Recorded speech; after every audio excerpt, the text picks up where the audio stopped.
Hola tout le monde, j'espère que vous allez bien. Très contente de vous retrouver pour ce nouveau numéro du Top News Publishing vidéo. On commence tout de suite avec la première news. Chart Data a publié un tweet vendredi déclarant qu'aucun artiste n'a eu l'impact que Drake a pu avoir l'année dernière sur les DSP. Petite définition. En 2021, Drake était l'artiste le plus diffusé aux États-Unis avec plus de 8,6 milliards de flux sur l'ensemble de son catalogue. Un succès porté par la sortie de Certified Lover Boy en septembre et tout le battage médiatique lié à la pochette de l'album et son bif avec Kanye West notamment, avec qui il a depuis d'ailleurs fait la paix, mais il faut surtout pas que je me lance sur le sujet Kanye West, donc on va tout de suite passer à la seconde news. Marcus Gray a accusé Katy Perry d'avoir copié sa chanson Joyful Noise sur son hit Dark Horse et a déposé une nouvelle demande auprès de la Cour d'appel du 9e circuit.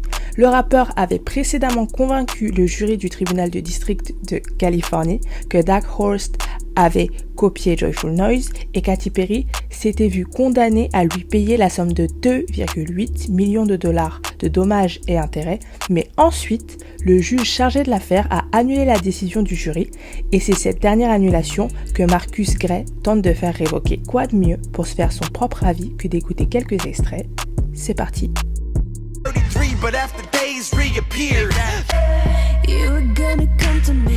Je vous laisse me dire en commentaire si vous estimez que Katy Perry est une voleuse ou pas.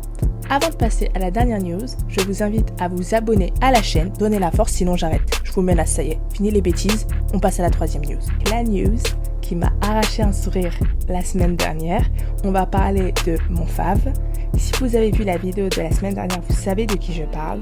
Monsieur Mercuriadis, qui l'année dernière dans une lettre ouverte avait expliqué pourquoi selon lui les majors avaient intérêt à ce que les auteurs-compositeurs ne soient pas mieux payés.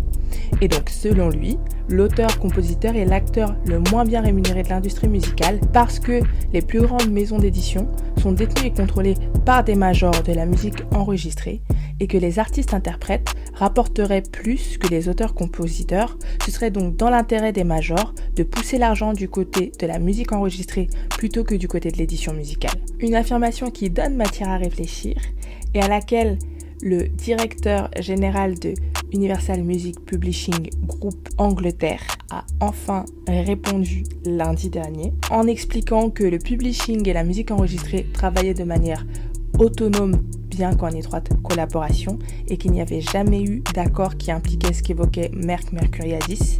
Je cite « Nous essayons de construire les catalogues du futur.